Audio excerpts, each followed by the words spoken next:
análisis dinámico de un motor con varios cilindros. Entonces ya habíamos considerado uno de estos cilindros, habíamos determinado las fuerzas de inercia y los torques de inercia debido a que este cilindro estaba conectado a la biela, al cigüeñal, y esto se mantenía girando a velocidad angular constante. Una pregunta, Benjamín Muñoz, adelante. Sí, profe, tengo una pequeña duda que aún no me queda claro. ¿Qué es lo que hace que el cigüeñal le dé el movimiento al pistón para comprimir al aire? Y en ese caso sería como un trabajo negativo. Sí, en el caso del motor a combustión, ¿es la pregunta? ¿O en el caso del compresor alternativo? En el motor de cuatro tiempos, la combustión. Sí, el motor a combustión, recordemos que la sumatoria de torque es igual a I por alfa. Por lo tanto, si esto tiene un I por alfa, un momento de inercia alto, que a eso contribuye la masa del cigüeñal, la parte de la masa de la biela que yo ubico en el pasador biela cigüeñal, tiene una inercia significativa. Esto está girando debido a la expansión de los gases. Es como si fuera con vuelo, ¿verdad? Esto es como si un camión, yo lo empujo y lo suelto.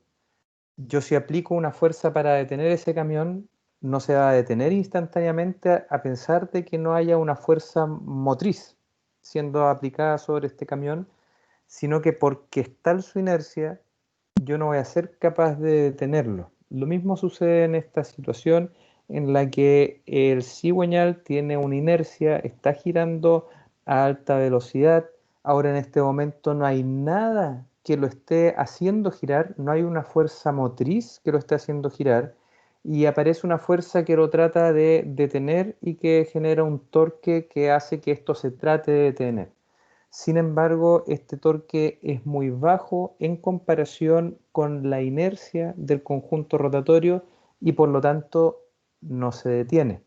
Por lo tanto, yo podría interpretar que lo que permite, o sea, no interpretar, sino que porque la pregunta es qué elemento es el que entrega ese torque a, a la compresión del aire, no es otra cosa que la inercia a la rotación que permite que esto siga rotando a pesar de que exista un torque resistente sin existir un torque motriz en ese momento. Entonces aquí la clave es la sumatoria de torque es igual a I por alfa, por lo tanto el alfa, que es cuánto desacelera, y eso nos va a definir en cuánto tiempo se detiene, es igual al torque partido por la inercia. Si tenemos un torque bajo y una inercia alta, ese alfa va a ser muy muy pequeño, por lo tanto si ese instante de tiempo es reducido, ese alfa actuando durante ese instante de tiempo reducido no logra disminuir lo suficiente la velocidad de rotación del cigüeñal como para que incluso lo podamos percibir. O sea, estas diferencias de velocidad nosotros las vamos a percibir midiendo con algún elemento, probablemente no los conocen, pero hay unos elementos para determinar velocidad angular instantánea que son los encoders, y con ello podríamos detectar cuál es la diferencia de velocidad, pero si ponemos una lámpara estroboscópica o una cinta tacométrica para medir la velocidad de rotación, no vamos a detectar estas diferencias de velocidad. O sea, son diferencias de velocidad que no es que no son perceptibles, pero que sí podrían dañar un equipo que está siendo conducido o podrían implicar un problema en el funcionamiento de alguna manera. Espero Gracias, con profe. eso, Se de entendió nada, bien. Gracias. pero con eso responder la pregunta. Gracias. Cualquier pregunta que quieran hacer, recuerden, pueden levantar la mano y yo les voy a dar la palabra. Bien. Entonces, el diseño debe evitar, tenemos que tratar de que estas fuerzas de inercia sean lo menor posible. Tenemos la opción de poder aplicar exactamente la misma fuerza de inercia, pero en sentido contrario, en la misma dirección, y ahí suman cero. Esa es la condición ideal que no siempre se va a dar, pero lo que seguro tenemos que evitar es que todas se sumen en algún instante de tiempo y poder tener una muy, muy alta fuerza de inercia y en otro instante de tiempo tener una fuerza cero. Entonces, recuerden que esto lo que nos está permitiendo es dimensionar los elementos de máquinas que tenemos aquí, nos está permitiendo limitar las variaciones de velocidad angular del cigüeñal para cuidar una máquina que es conducida o para cuidar un motor eléctrico que está moviendo un compresor alternativo, y ese es nuestro objetivo al momento de definir la configuración de estos pistones. Aquí está. Bien, entonces, ¿por qué se genera primero este torque? Nosotros dibujamos estas fuerzas de inercia en la dirección de movimiento de los pistones. Dibujamos esta fuerza en la dirección horizontal del dibujo, que era para esquematizar que además había una componente horizontal debido a las masas rotatorias, y dibujamos este torque para esquematizar el torque de inercia que estamos aplicando al eje. Entonces ahora nosotros vamos a ver que si nosotros fijamos un eje de referencia, cada una de estas fuerzas de inercia nos va a generar un torque. Un torque porque aquí hay un brazo. Un brazo. Por lo tanto, si ese brazo nosotros lo multiplicamos por esta fuerza, este brazo lo multiplicamos por esta fuerza, este brazo por esta otra de acá y este de aquí, y sumamos esas fuerzas, vamos a tener un torque de esas fuerzas de inercia que van a estar tratando de, si se imaginan este eje y este es el punto de referencia, que estarían tratando de tomar este punto de aquí y moverlo hacia abajo, hacia arriba, hacia abajo y hacia arriba, y flectándolo de esa manera. Y esa es lo que yo voy a tratar de eliminar o disminuir. Bien. Entonces, ahora cuando tenemos varios pistones distribuidos en un cigüeñal, vamos a tener, además de esas fuerzas de inercia, unas cuplas.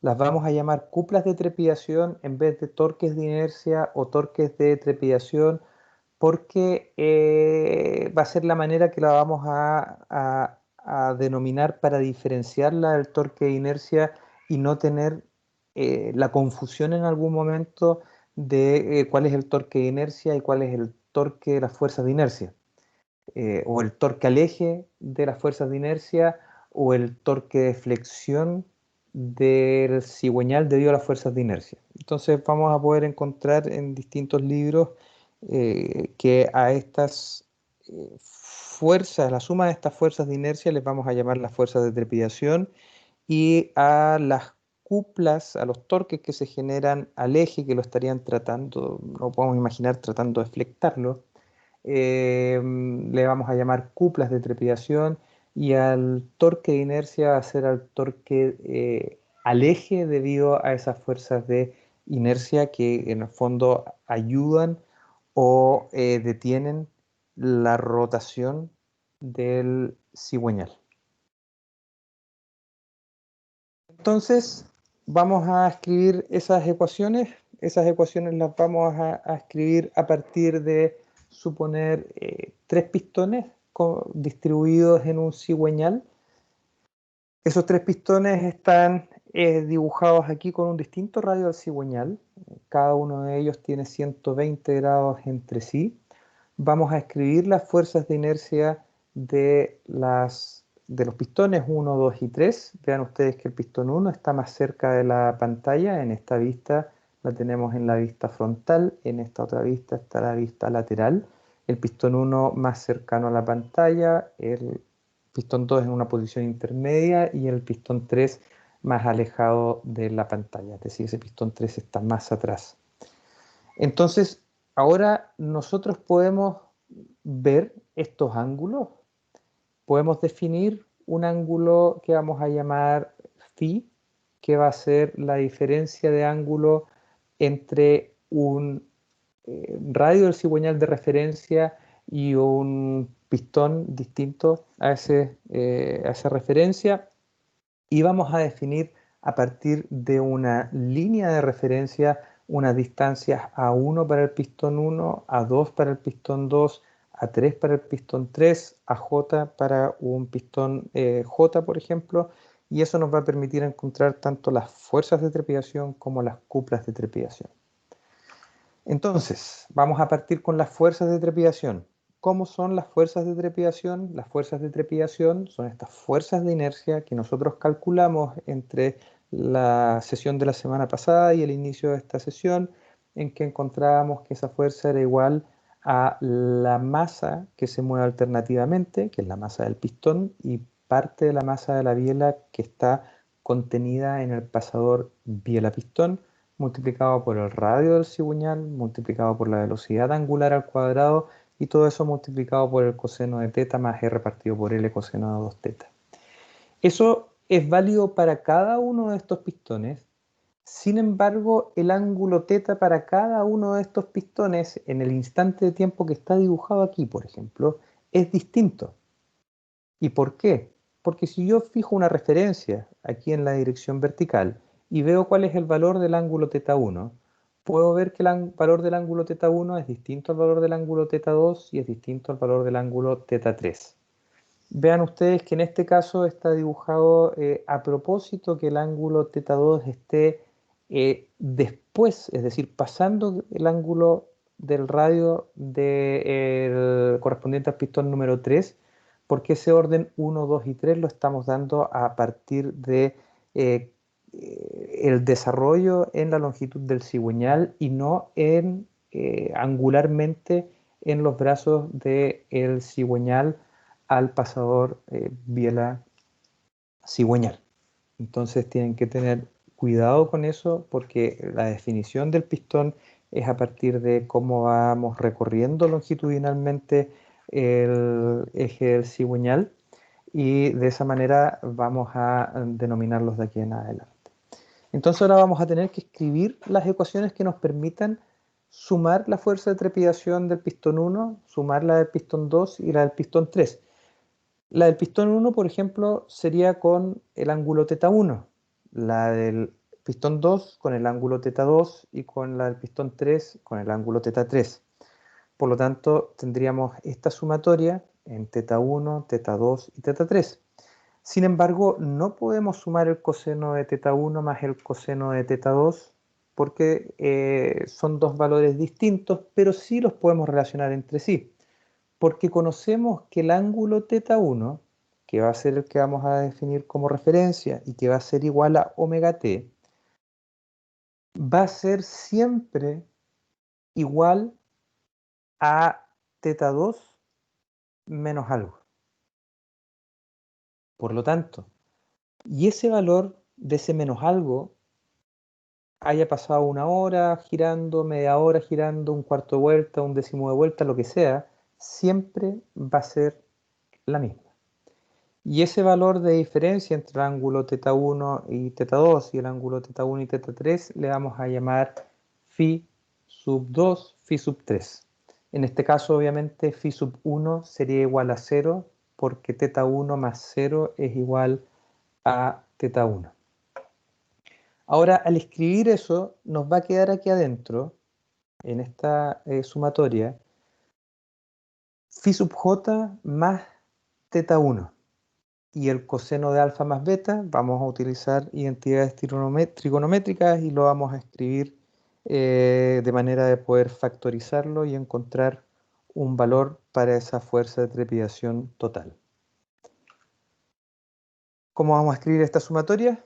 De esta forma.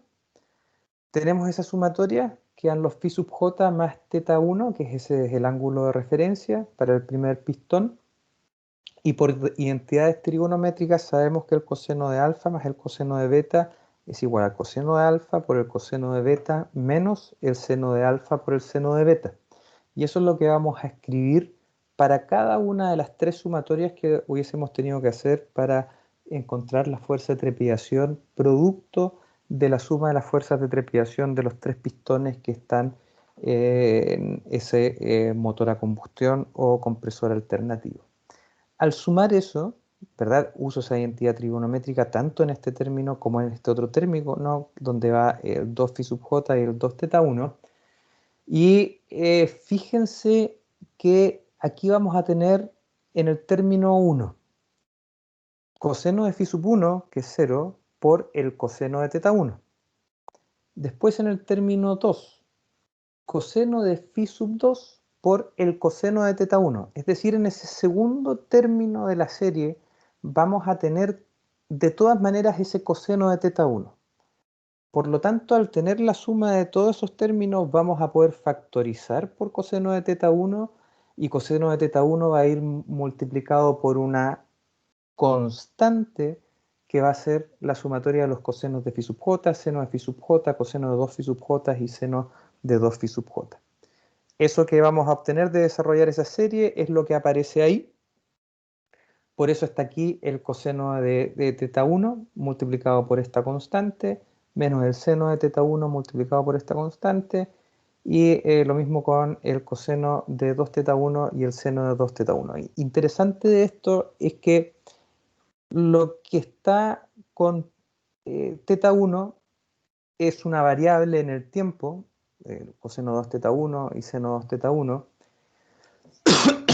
que eso va a ser distinto de 0, va a tomar valores desde menos 1 a 1, pero lo que está en las sumatorias, si ustedes se fijan, la sumatoria de los...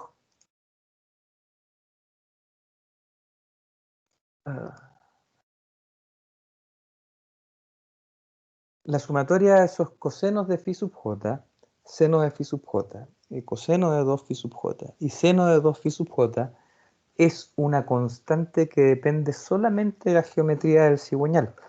Fíjense que independiente de que esto sea variable en el tiempo, el coseno de teta 1, si yo logro que la suma del coseno de phi sub 1 más el coseno de phi sub 2 más el coseno de phi sub 3 sea igual a 0, este término de aquí va a ser igual a 0.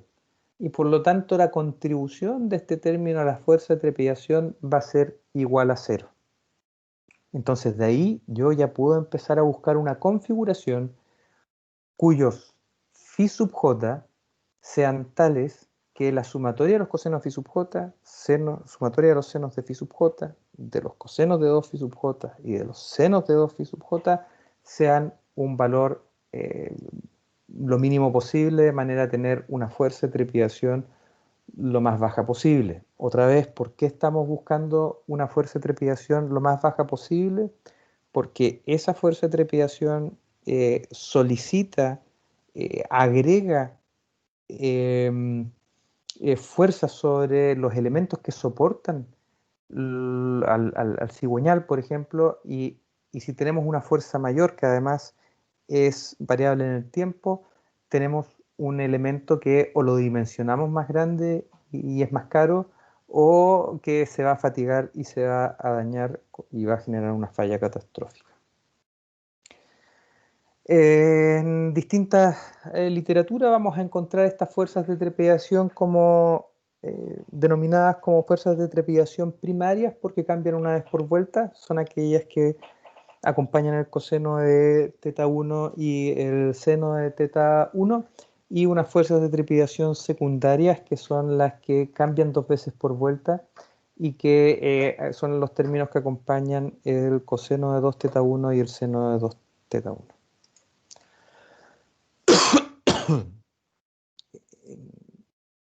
¿Cómo vamos a calcular las cuplas de trepidación? Ya vimos cómo eran las fuerzas de trepidación. Ahora a esa sumatoria vamos a tener que agregarle la multiplicación de A sub 1 por esa fuerza de trepidación 1, A sub 2 por la fuerza de trepidación A sub 2, A sub 3 por la fuerza de trepidación 3. Por lo tanto, ahora la cupla de trepidación es igual a la función que teníamos de fuerza de trepidación, solamente que ahora con un A, que me permite encontrar la cupla debido a esa fuerza. ¿Y cómo encontraré la cupla de trepidación total? Ahora nuevamente con la sumatoria, con J hasta desde 1 hasta n siendo el n el número de pistones, y con el A sub j que tenemos aquí. Nuevamente utilizamos las identidades trigonométricas, terminamos teniendo lo mismo, solamente que en esa sumatoria va a estar acompañado el coseno de phi sub j con la distancia A sub j. Lo mismo que para la fuerza de trepidación, le vamos a llamar fuerza de trepidación primaria y secundaria, dependiendo si cambian una vez por vuelta o 2 veces por vuelta, y aquí les presento la ecuación con la que la calcularían. En resumen, para minimizar tanto las fuerzas y cuplas de trepidación, yo necesito hacer que estas sumatorias sean iguales a 0. ¿Y por qué es interesante hacerlo?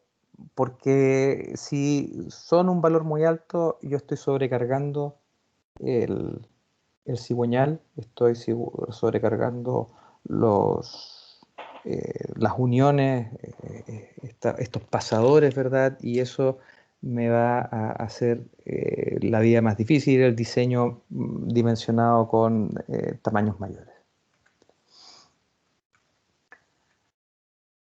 Este caso, el caso de 4 pistones en línea, ustedes pueden ver ahí cómo está configurado el cigüeñal. Vean que se forman ángulos de 180 grados entre las distintas referencias que tenemos de los radios del cigüeñal para el pistón 1 y 2, mientras que el pistón 2 y 3 tienen la misma orientación del radio del cigüeñal y el pistón 4 tiene la orientación del cigüeñal del pistón 1.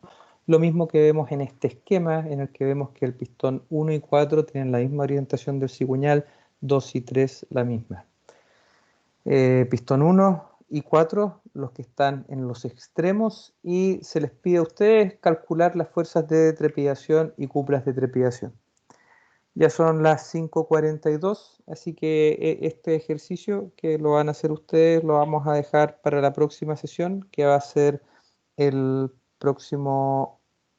el lunes es feriado. Perdón, el lunes la universidad lo definió como día de descanso, ¿verdad? Porque el martes es feriado, el martes tenemos clases, así que tampoco vamos a hacer clases. Y mañana martes el ayudante tuvo una dificultad y no va a poder presentarse, y yo, como no tenía planificado que mañana hacer la presentación, tampoco puedo asistir. Por lo tanto, la próxima sesión ya va a ser el día lunes 14. De todas maneras, yo les voy a subir algún material para que tengan algo que trabajar en el curso para la próxima semana. Probablemente les voy a grabar una clase y se las voy a dejar disponibles de manera que la puedan revisar con un par de resolución de ejercicio. Así que eso se los mando por email a través de Infoa para informarles dónde queda disponible ese material, probablemente en Canvas y en Infoa, para que lo puedan sacar de donde sea más cómodo para ustedes, y nos estaríamos viendo ya en forma en línea el lunes 14. Hacerles un último comentario. Miren, recordarán el certamen de sistemas mecánicos, ¿verdad? Se les habló de lo importante que era la honestidad, la honradez.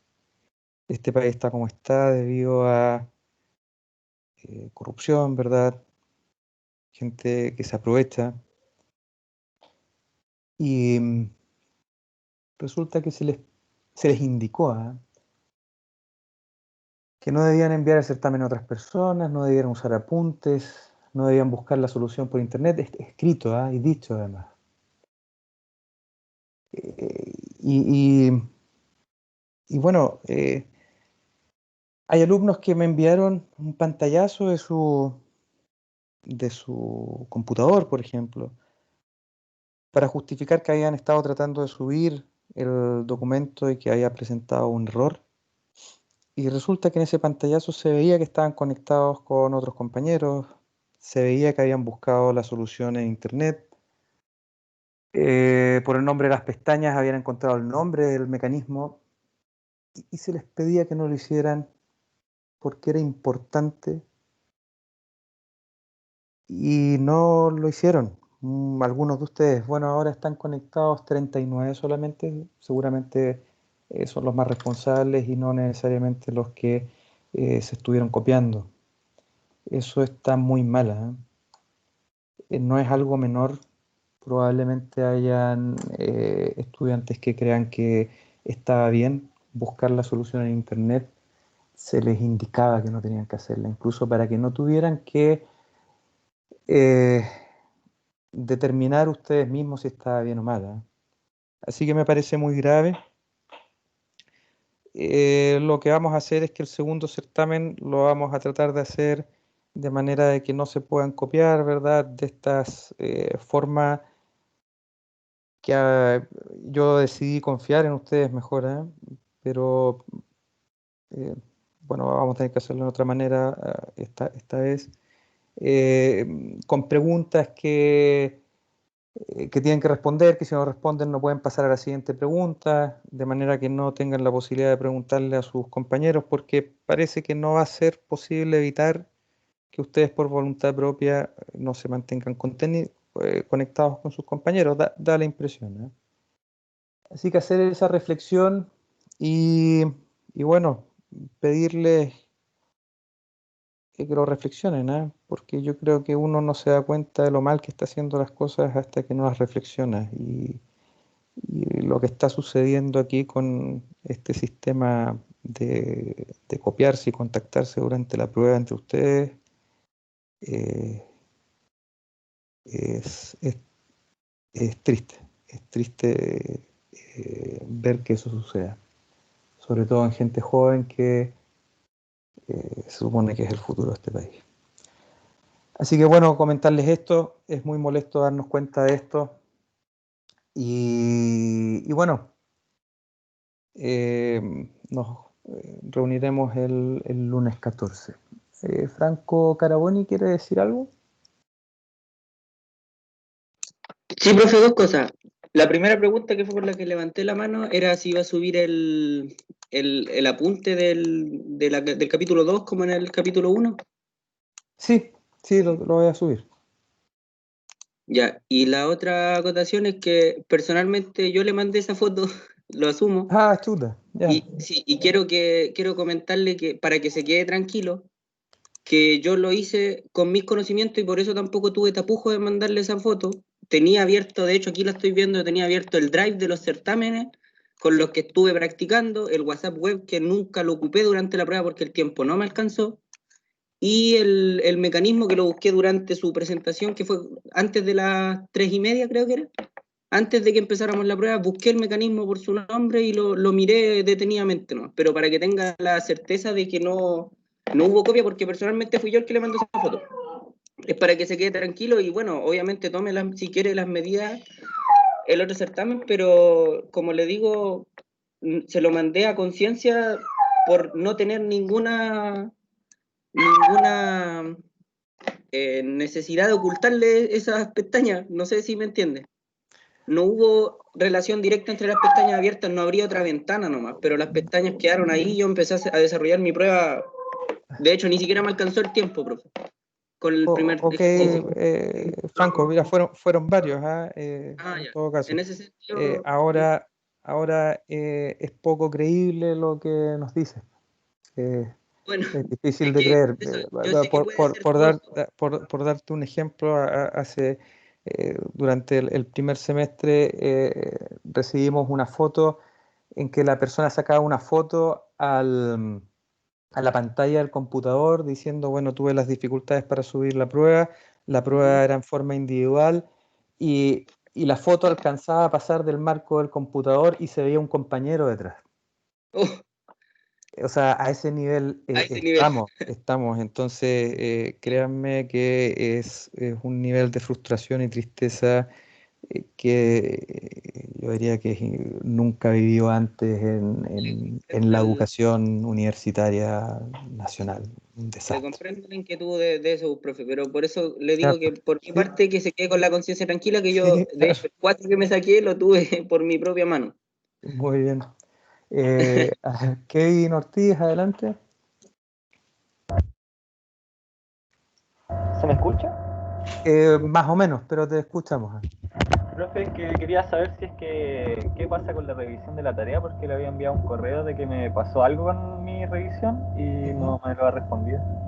Sí, todavía no hemos, o sea, porque recuerden que la revisión de la tarea la hizo algún compañero y eso lo entregó en forma instantánea y ustedes tienen ahí el puntaje y yo lo que voy a hacer es revisar esa revisión que ya tienen de sus compañeros. Entonces, lo voy a hacer pronto, pero no lo he hecho todavía.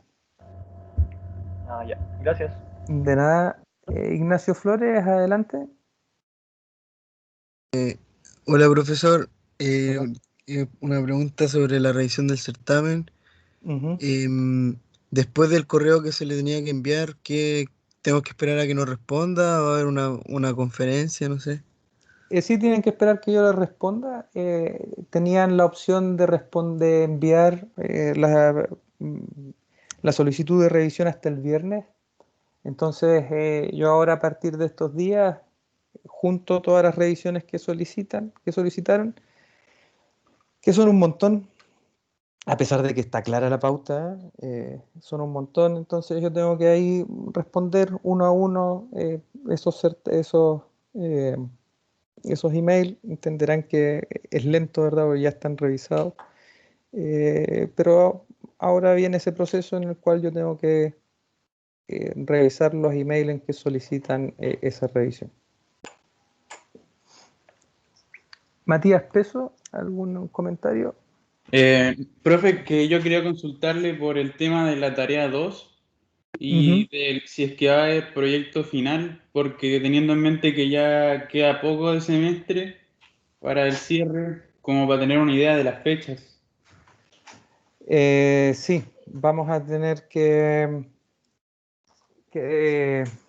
reflexionar sobre eso, especialmente porque la otra semana no vamos a tener clases y va a estar difícil poder hacer una exposición, pero vamos a tener que llegar a algún acuerdo de ese porcentaje de ponderación, cómo utilizarlo, porque si no llegamos a un acuerdo vamos a tener que hacer una exposición que seguramente va a ser muy corta y no tan rigurosa como otros años, para que no les quite tanto tiempo.